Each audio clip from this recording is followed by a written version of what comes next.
Yo, welcome to TR Leads, where we empower, activate, and we equip. We got none other than this man, Gabe Gibbs. How are you doing, sir? I'm doing good, man. How you doing? I am well, man. You look good, too, with the nice hairdo and all that good old stuff. Hey, gotta be presentable. Gotta make your best presentation. Absolutely. Excuse my timing, but it's for a good reason. Absolutely.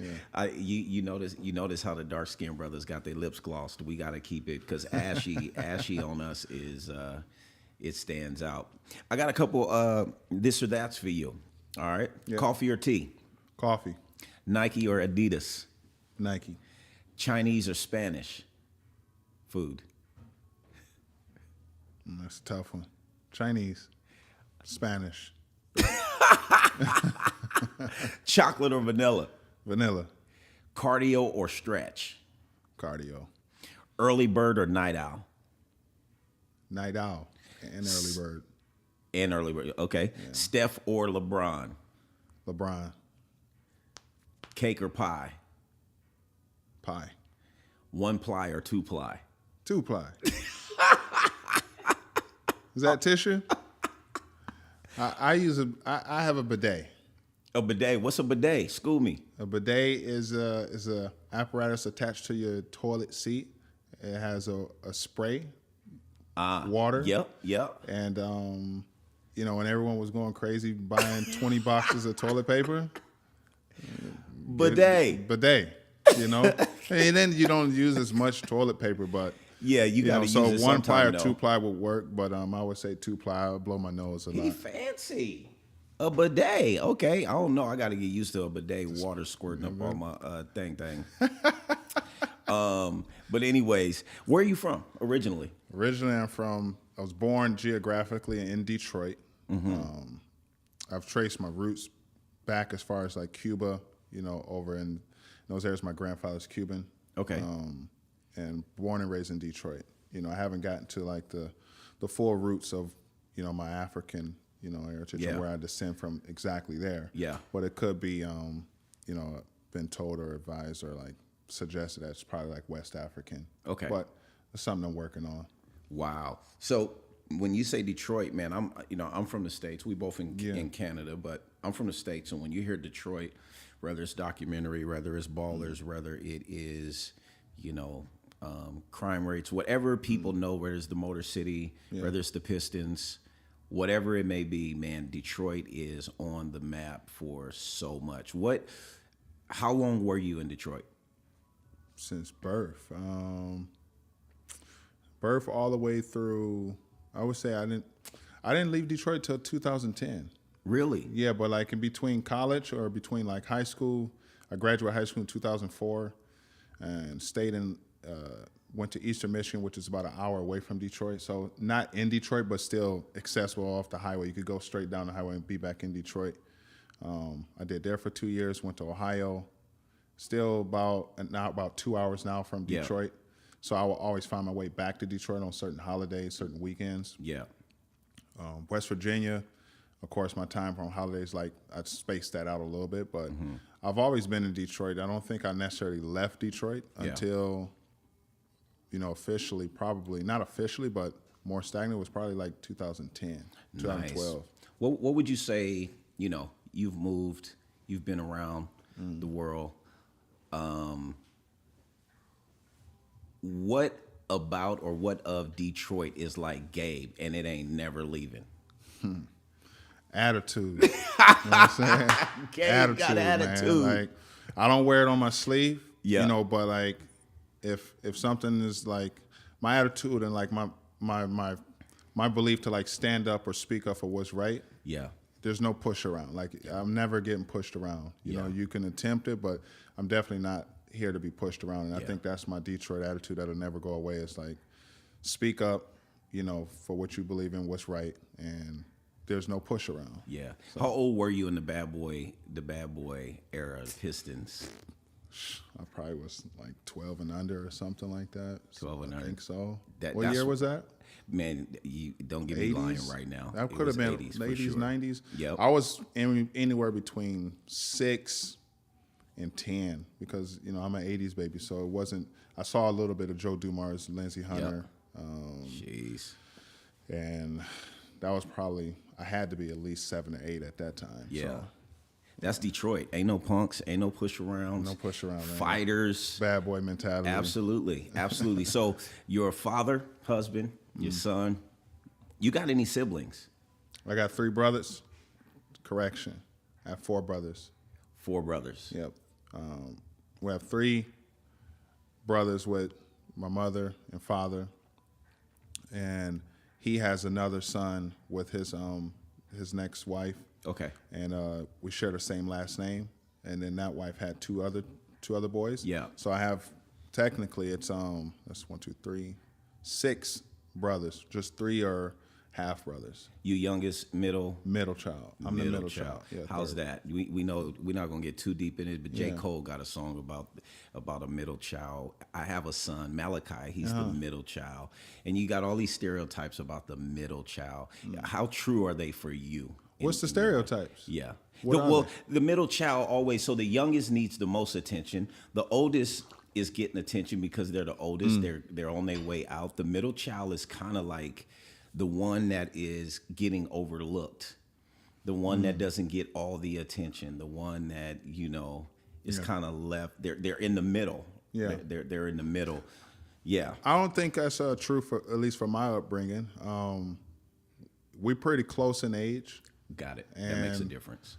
I guess my mother did a pretty good job as far as being balanced between us all. Yeah. But I don't feel like I was overlooked. I feel like my mother always says, like, you don't have favorites and stuff, but I do feel like I'm more of the preferred child. You prefer.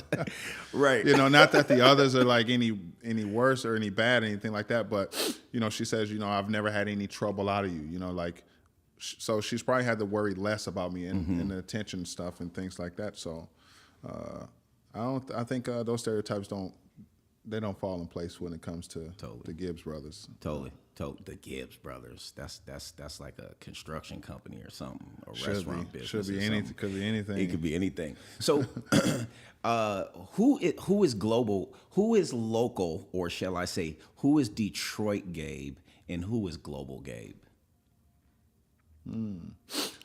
Detroit Gabe. Well, I probably should go global Gabe first. Yeah. Global Gabe is, understanding, hardworking, want to be able to touch, the entire world like in 24 hours, and I probably won't do that in 24 hours. So I'll pick it up the next day and I'll continue to try to touch over here and make a footprint over here and a fingerprint over there, and just, slowly and gradually over time, my footprint and DNA will be in the entire world, or at least a big portion of it. That's God willing. I can, I live until that time where I can do that. Yeah. But while I'm alive, that is like the mission. So that's global Gabe. Make an impact on more than just people around me. Yeah. And make an impact around people, that I probably won't see on a regular basis. Detroit Gabe, it's chill. Sit in my house. I'm not antisocial, but selectively social. Minimum sleep. I like to have my me time, and like my me time it could be just as simple as sitting at the computer watching a movie, or going to the movies like by myself, and then just splurging. Spending about $25 on knickknacks and Twizzlers, cherry Coke, and just get nasty popcorn. with it. Yeah, like I might not even eat it all, but like that's just like my me time. That's what I want to do, and that's what makes me happy for that moment. So I'll invest $50 for that night. Yeah, and do that. That alone time. So you have 2 girls, 2 girls, and a boy, and a son, and their mother racially is Filipino. How is that for you, raising an interracial family in these day and times? Coming from Detroit, being in a place like here where it's pretty popular to be in interracial relationships. And I think across the globe, interracial relationships are getting a lot more, Yeah. accepted. But obviously, from places like where we from, Oakland, Chicago, Detroit, you expected to be with somebody that looked like you. How has that been for you, raising two girls, a boy, and with a mother who is Filipino in this climate today? It's, definitely got to be aware of what's going on now, and not even now, but who you are in general, historically, and where you're headed. I didn't really get into interracial, dating, or at least even, I didn't even know that was a thing until I went to college. It was about 2 years after college, and I went to a school in Ohio, and I, approached, black women. Women I thought was beautiful. Just I've never really talked to anyone outside of my own race, and I really wasn't getting no play.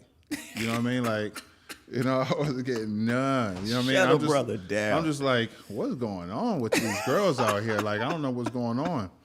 And then, like, shortly after, not after that, but like, over time went past, I was approached by someone that wasn't, my race. It was a Caucasian. It was a Caucasian young girl, and she showed me attention and interest. Yeah. And I was like, okay, sure. So I embraced that interest. Yeah. And then over time, I got to realize that the women of color there were almost mad at the black man in Ohio at that time, or at least during that era, because they saw them to date interracial.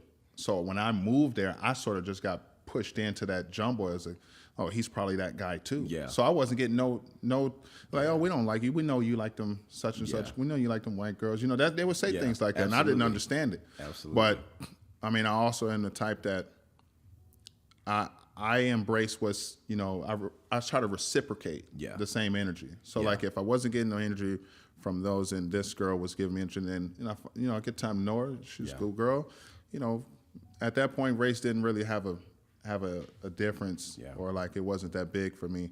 So I just embraced like interracial dating at that point, and understood that it can, yes, I love my black women. Absolutely. 100%. My mother's a black woman. Absolutely. And at the same time, I understand that love comes in all shapes, forms, and colors, and everything like that. So, with my current relationship, my children having a mother that's Filipino, it's important for me to make sure that they understand, like, you're black and beautiful. Yeah. You know what I mean? Yeah. And reiterate that, and just constantly, like, bring that topic up. A lot.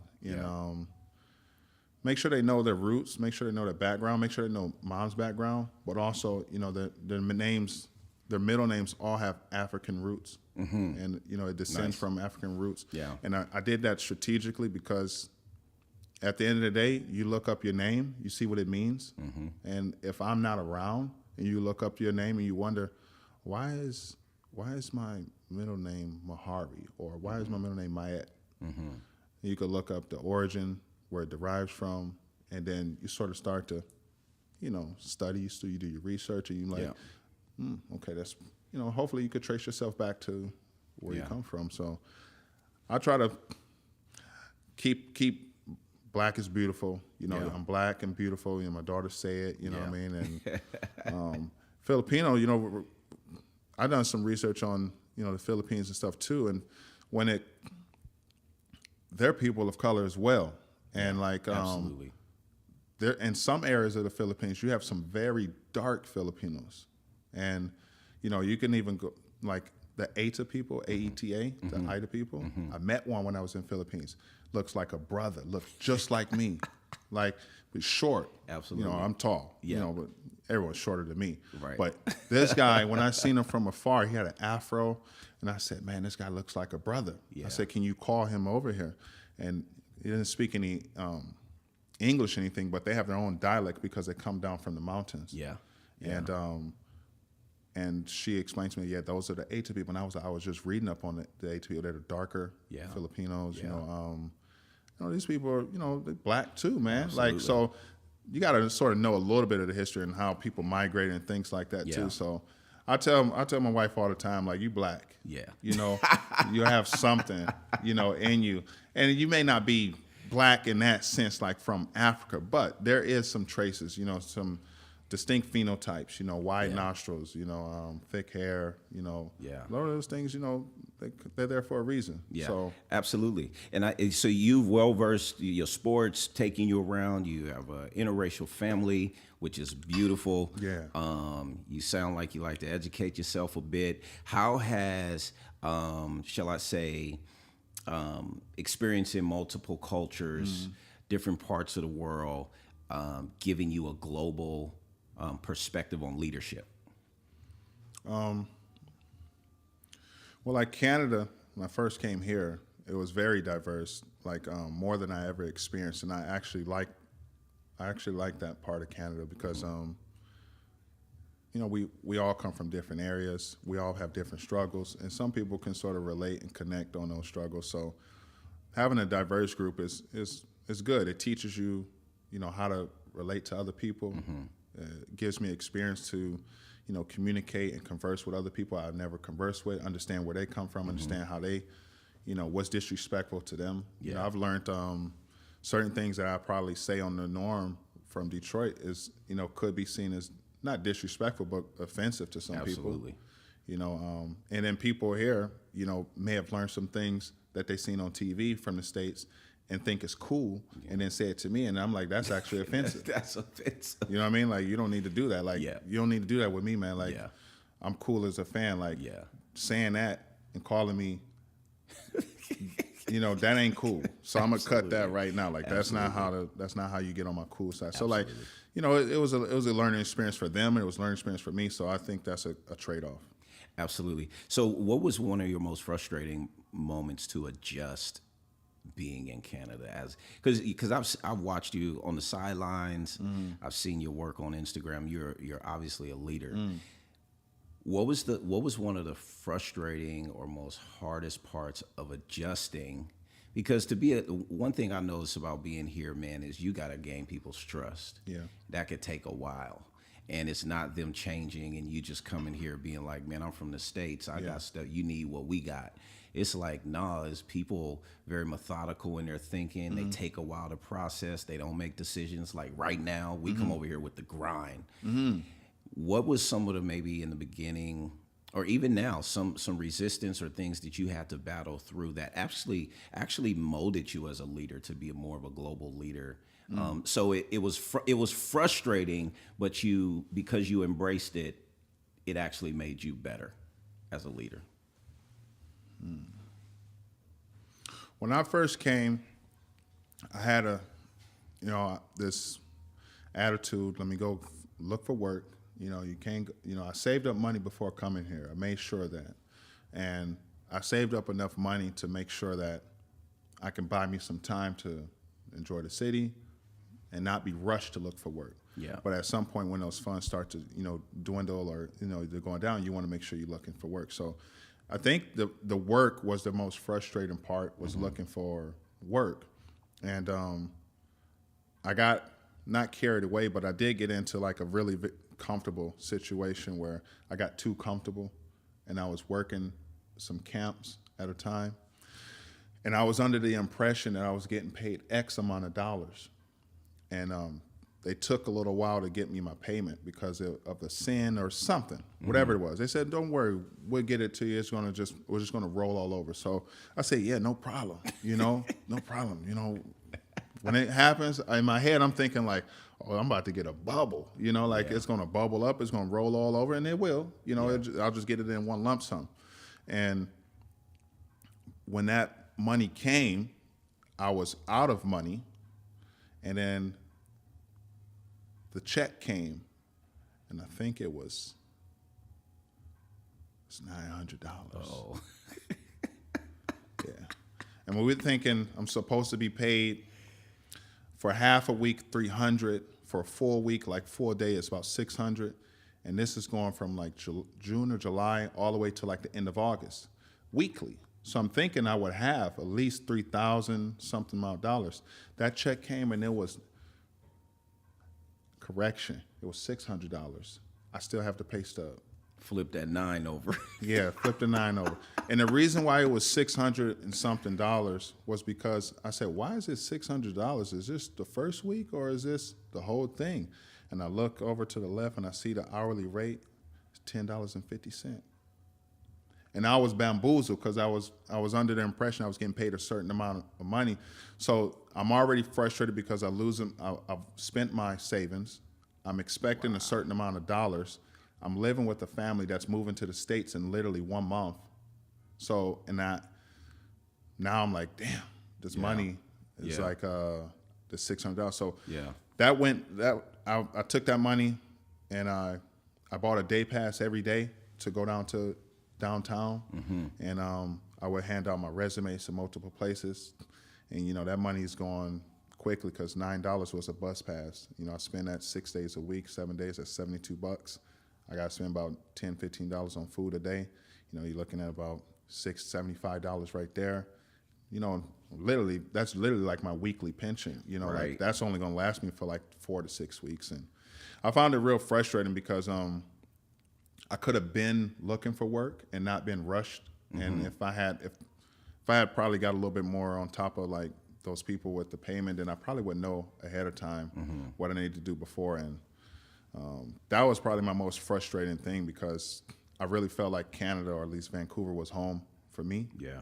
And if I didn't have any funding to stay and this family's moving, I don't have no place to stay.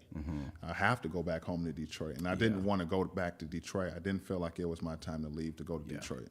Yeah. So I was very frustrated with adjusting to figuring out how I'm going to make ends meet. Yeah. And that's not the first time it's happened to me. I've had close to being homeless at a point. So like, that's not the first time I've been in that position. Yeah. So I sort of knew how. At least I had $600. At least I had something. Yeah. Before I was happy to find a pack of ramen noodles and like some bread and peanut butter and jelly. Like that happened before. I was so excited that I found it because then it was like, oh damn, I got an extra piece of meal for the day. Forgot about this. Damn. Ooh, thanks. So that was like before, but this, at least I knew how to respond to it. Yeah. And I just stayed persistent. I stayed believing. Yeah. And I was going to use all of that money until the last dollar before I left to go to Detroit. Yeah. And that's exactly what I did. Faith, man. And it sounds like Detroit helped you have some of that fight. That's what people got to understand, man, is that immigrant mindset is just different. Yeah. And Canada, I think, is built on immigration, whether it's from the church, whether it's sports. You look at, Canada won the NBA championship, kind of, but probably mainly everybody that won that championship is from somewhere else other than Canada. And the same thing for hockey in the States. Yeah. Like somebody from Canada helped you win that Stanley. A couple more questions, man. Someone that works alongside like high level athletes, people with big ambition. What is it something that just the average person every day can learn? First of all, what is that thing that a high level athlete, that mindset? Because a lot of people, sports teach us a lot, man. And I think a lot of people think that's to be an athlete. Yeah. That's what that mindset takes. And to be a businessman, it's a different aspect. And to work at McDonald's, it's a different aspect. But really, it's just a mindset, period, across the board. What have you experienced is like one of the number one things that all these people with an elite mentality, the way they think, what is that it thing that got them there, that keep them there, and that will probably take them through the rest of their lives? And how can that person apply that to that average person, apply that to their own lives? Or is that only for athletes? And no, you can apply that. That it factor, you can apply that to your life in general. What is that? I think the difference between certain athletes that are on this level versus some athletes that are on this level, want to be on this level, it's these guys like it, these guys love it, and like regardless, like and love, those are very two distinctive, different, Yeah. emotions. And I think for the most part, these guys have a plan. Yeah. And The I don't. Lovitts have a plan. They love us have a plan. Yeah. And whether you make it to that highest level or not, when you love it or when you have a plan in general, you're going to be successful. It just may not happen at the same time as person A versus person B. You guys both love it. This person's 6'8", you're 6'2". It's a difference in height. Their love and your love is the same level. However, like, things may line up differently for them. Yeah. Doesn't mean it's going to not line up for you. It just may line up at a different time for you. Different way, yeah, yeah. But have a plan. Like, that's the difference I see. And notice every time I speak with and chat with the NBA guys, and like when I see them working out and training, I pick their brain a little bit. They come in with a plan. They have a plan, a very distinctive plan, and it's not very complex. It's very strategic. It's simplified. They know what they're working on, and the guys who like it want to do it all. Yeah, that's not going to do it all, man. I'm not going to touch the whole world in 24 hours. I know that, but you have to sort of gradually pick pieces, pick this part the next time, and then just like slowly go into it. So like the it factor, man, is like their passion is on a whole different level as far as like discipline, far as focus and patience. They understand the patience, and you got to be patient when you want results. Sometimes you got to go through those bumps and bruises to sort of see the results and understand, is this really for me, or like why is this part of the game taking me a little bit longer versus that part. I sort of connected on that very like easily, or the transition was smooth. And that's just a part of the game.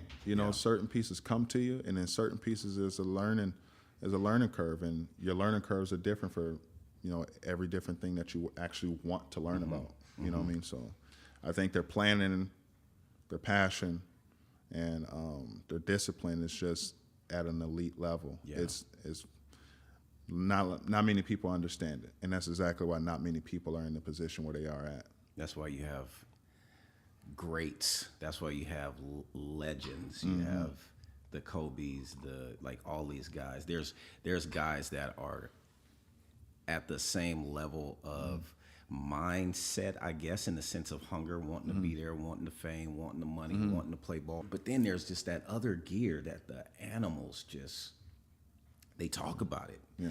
The family that they chose and the family that chose them understand they're going to pay a price. We're not going to see daddy.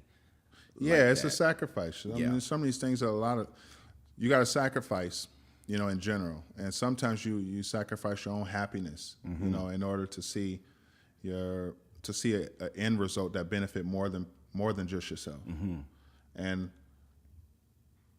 I could be happy doing this or doing that, but I understand everyone or more people could benefit if I sacrifice my own happiness right now, put in these hours, or work hard in this.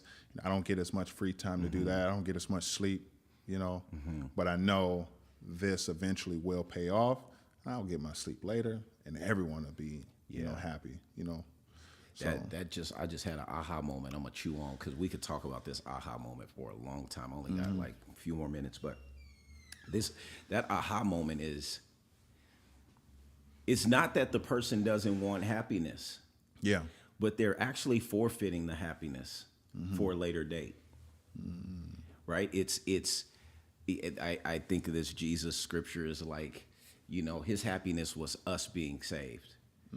So the persecution or the beat downs that happened, you can't say he was happy, but what kept him going through the grind was seeing us happy one day.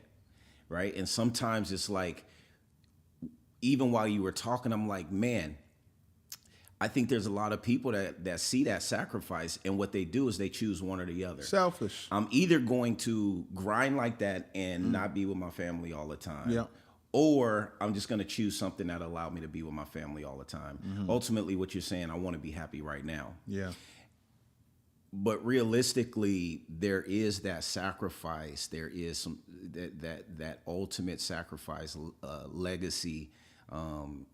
It's going to take separation for a little while, but it's hard because love keeps you. But then there's that next gear of love. That next gear of love is like, I'm working on something way bigger than me. Way bigger. That takes care of people after I'm not here. But then that right now love is like, man, I want to cuddle tonight. I want to cuddle. I want to get 8 hours of sleep. I want to get 10 hours of sleep. You know, I want to go to bed at 9 o'clock. Hey, that's cool. You can do that. Yeah. But me, I went to bed this morning, 5 a.m.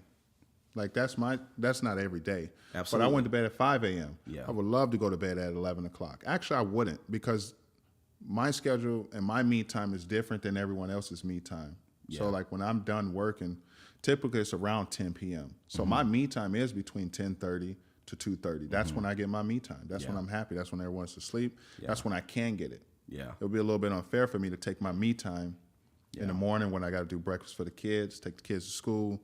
You know, that's a little selfish. Yeah. You know, so I sacrifice, you know, my sleep schedule a little bit, and then I get my 4 to 5 hours, and that works for me right now because the mission right now, you know, won't allow me to have the 8 hours that I would want.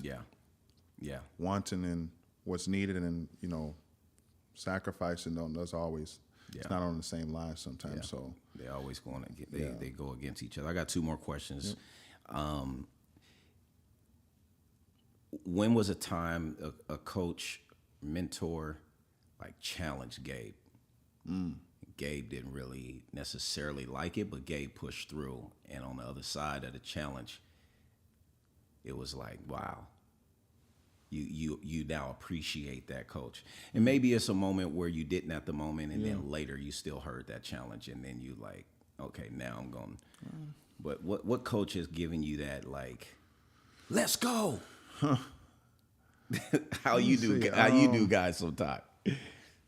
And what was that? What did you learn in that moment about yourself?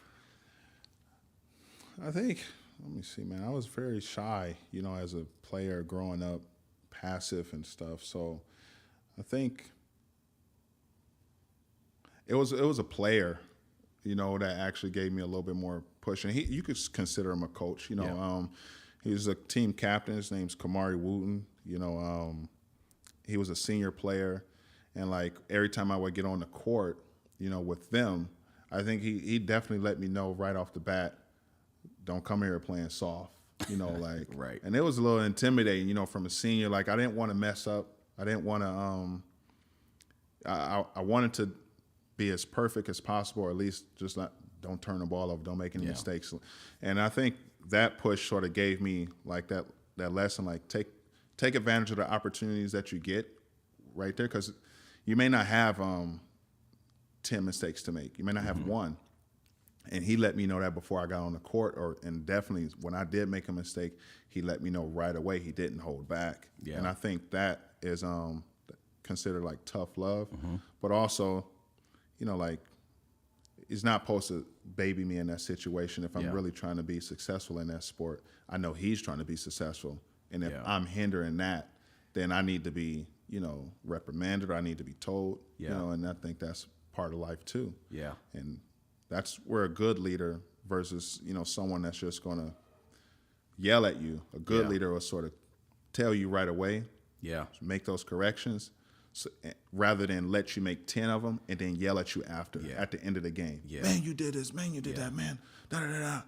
Well, why didn't you say it when I did it the first time? They coaching along the way. So he's coaching along the way. And he was a real good, I would consider him a real good, you know, leader. And he definitely gave me that intimidation, that scare factor early on. Yeah. And I think I still probably subliminally, or not even subliminally, but like it's in my, like, trauma. Yeah. Like, where it comes out as like a learned lesson sometimes. Yeah. So I'm able to, like, apply it, you know, without even knowing it, you know, sometimes. That's so good. On a scale from 1 to 10, how important, with 10 being the most important, how important in these times, or I guess any times, but especially in a generation like this, so many independent spirits and people, How important, on a scale of 1 to 10, 10 being the most important, how important is accountability? Hold yourself accountable or hold others? Having accountability for yourself. I think it's important. Scale of 1 to 10. 9, 10. Yeah. You know, I think accountability is a life skill that transcends and goes over like in multiple areas of your life, like whether it be in work, family, relationships. I think accountability is like a very universal life skill. Yeah, it's super fundamental and necessary. Like your people, your tons of people's accountability. Partner these coaches, you're holding people's kids accountable. Got to be accountable, man. Like if I don't hold myself accountable, you know, these parents put their child, you know, in my presence or like on my platform to sort of take care of them in a sense. Yeah. You know, I have children, so like, of course I'm going to respect, you know, their children. Yeah. But that's a big responsibility, you know, and, you know, as a coach, you know, I consider coaches, you know, in sports and stuff right now very essential. Absolutely. To the youth. Absolutely. Because, you know, having a place to play, having a place to train is very impactful on the kids' mentality and just mental health in general. So like the coaches, you know, big ups to the coaches right now and everyone else being a coach, because you're essential to like the youth sports area right now. Yeah. And it's important that you hold yourself accountable, be responsible. Yeah. You know, don't be reckless. You know, hopefully you're doing it for the, you know, out of the goodness of your heart, or your heart's in the right place. Yeah. And if it's not, then you will see some of those mistakes or those happenings where a kid, you know, bust his nose, broke his foot, or because you're probably not paying too much attention. Yeah. Or, you know, whatever. So like accountability, I think is in general is a good, definitely needs to be up there. Closing question. You're super talented. You're an artist. You're a photographer. You do some video editing. You're into fashion. What would you say the main thing or one of the main takeaways from art?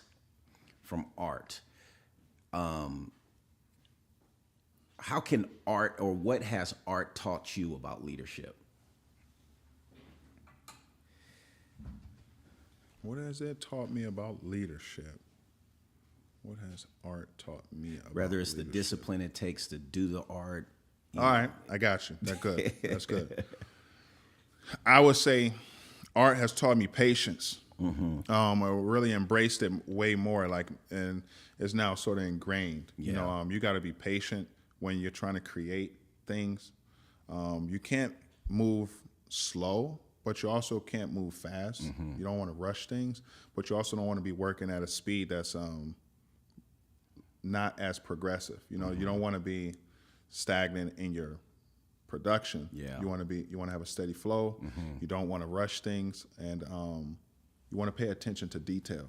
You know, one of the most memorable pieces I created in art was my self-portrait. I drew myself, and I drew it differently. I drew it in shades of blue. I don't know why I chose blue, but I wanted to be different, and I wanted to, instead of just drawing like myself in like the mirror, I looked in the mirror, I just used these different shades of blue. That definitely made me pay more attention to detail now that I think about it. And that was a very patient process. And I think being a leader, you got to be patient. You have to be ready to move. You got to be progressive. You can't be slow, but you can't rush things. I will never rush anything. I'm not a rusher. I move at a speed that makes sense for me.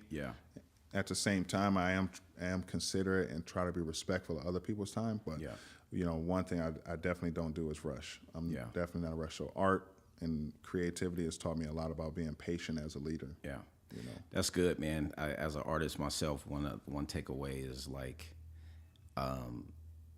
inspiration comes even when you least expect it.